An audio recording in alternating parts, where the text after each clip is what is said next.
Definisi di atas yang menunjukkan bahwa orang dewasa memiliki kemampuan mengarahkan diri sendiri, orang dewasa memiliki beragam pengalaman, orang dewasa dipersiapkan untuk belajar sebagai konsekuensi dari posisi mereka dalam transisi pembangunan. Orang dewasa lebih menyenangi belajar yang bersifat problem center atau performance. Selanjutnya, karakteristik belajar orang dewasa dapat dirumuskan sebagai berikut ya. Orang dewasa memiliki kemampuan mengarahkan diri sendiri. Orang dewasa mempunyai pengalaman yang banyak dan fungsi pengalaman bagi orang dewasa sebagai sumber belajar ya. Orang dewasa siap mempelajari sesuatu yang ia perlukan dan pengalaman ya, terbangun dari pembenaran masalah atau menyelesaikan tugas sehari-hari. Orientasi belajar pendidikan merupakan satu proses pengembangan kemampuan diri, ilmu dan keterampilan akan diterapkan untuk mencapai kehidupan yang lebih baik. Orientasi belajar terpusat pada kegiatan ya. Ciri-ciri belajar orang dewasa menurut Sudomo 1989 dalam Hidup Pribadi 2007 adalah memungkinkan timbulnya pertukaran pendapat ya, tuntutan dan lain-lain. Prinsip pembelajaran orang dewasa. Pendidikan orang dewasa memiliki prinsip yang membedakannya dengan jenis pendidikan yang lain. Ya. Prinsip tersebut pendidikan orang dewasa tersebut ya. Di sini ya. Satu ya. Prinsip yang pertama prinsip kemitraan ya. Prinsip kemitraan menjamin terjalinnya kemitraan di antara fasilitator dan peserta.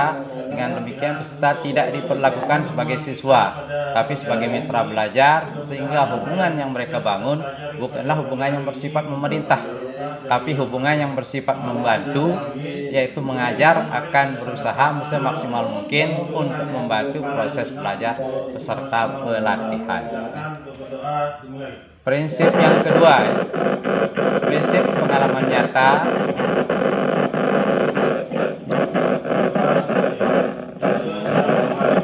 Prinsip pengalaman nyata ya, menjamin berlangsungnya kegiatan pembelajaran pendidikan orang dewasa terjadi dalam suatu situasi kehidupan yang nyata.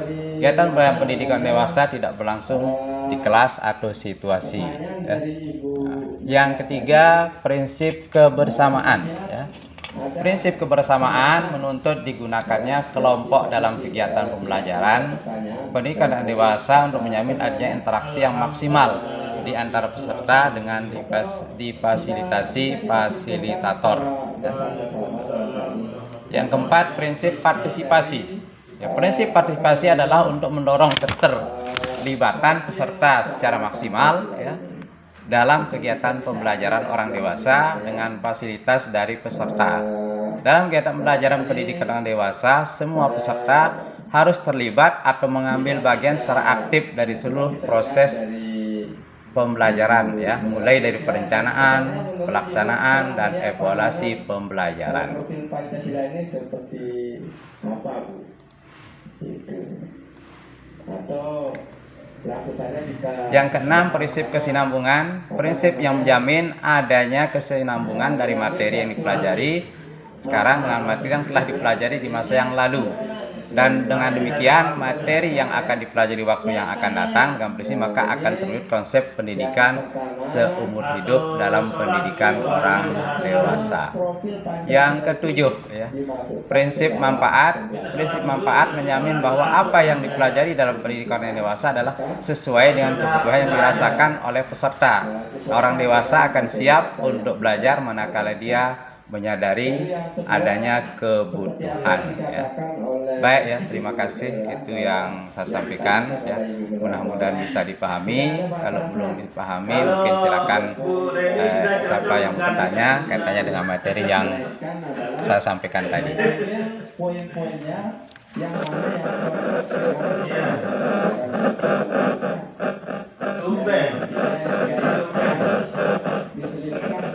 dimasukkan. Halo. Aisna pengumumannya. Ini adalah salah satu yang dicita-citakan, salah satu yang dicita-citakan oleh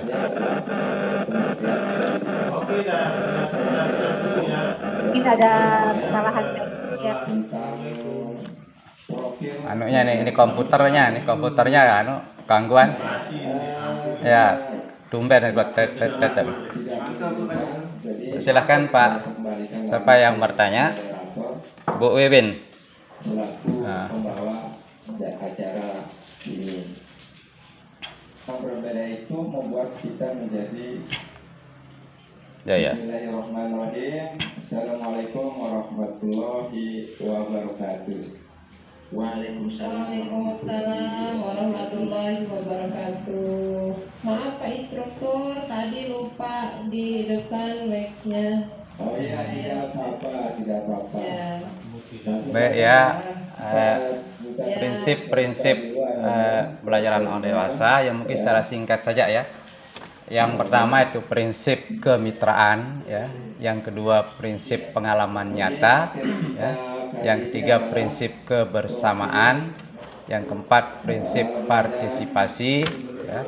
Yang kelima prinsip kemandirian, yang keenam prinsip kesinambungan, dan yang terakhir ketujuh prinsip manfaat ya. Nah mungkin itu yang saya bisa sampaikan jawaban ya, mudah-mudahan bisa dipahami Ibu Guru ya. Ya. Baik ya, terima kasih kepada Bapak Ibu Guru yang telah mengikuti kegiatan ini ya. Dari kegiatan tadi ya kita bisa menyimpulkan ya dari beberapa materi ya. Pertama tadi dari materi ya katanya dengan profil Pancasila. Profil Pancasila itu ada pertanyaan bagaimana saja melakukan profil Pancasila ke dalam modul pembelajaran ya, bisa mengenal ya keaktifan peserta didik terutama kita di SMP ya. Yang kedua itu masalah asesmen kognitif ya. Bagaimana tindak lanjut sudah kita melakukan asesmen kognitif, yaitu mengaktifikasi siswa dengan ekspresi emosi negatif dan diajak berdiskusi ya, menentukan ya tindak lanjut ya.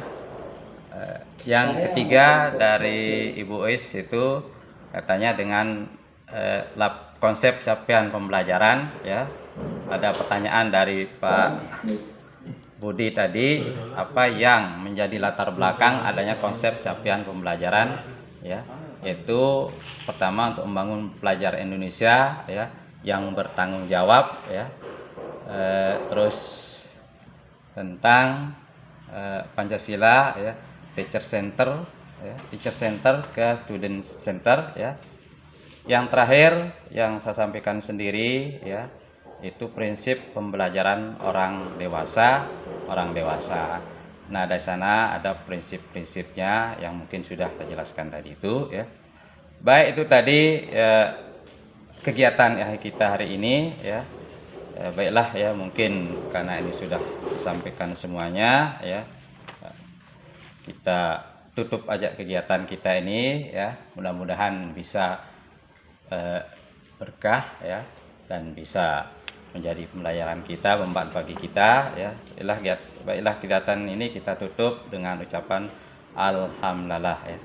Alhamdulillahirabbil alamin.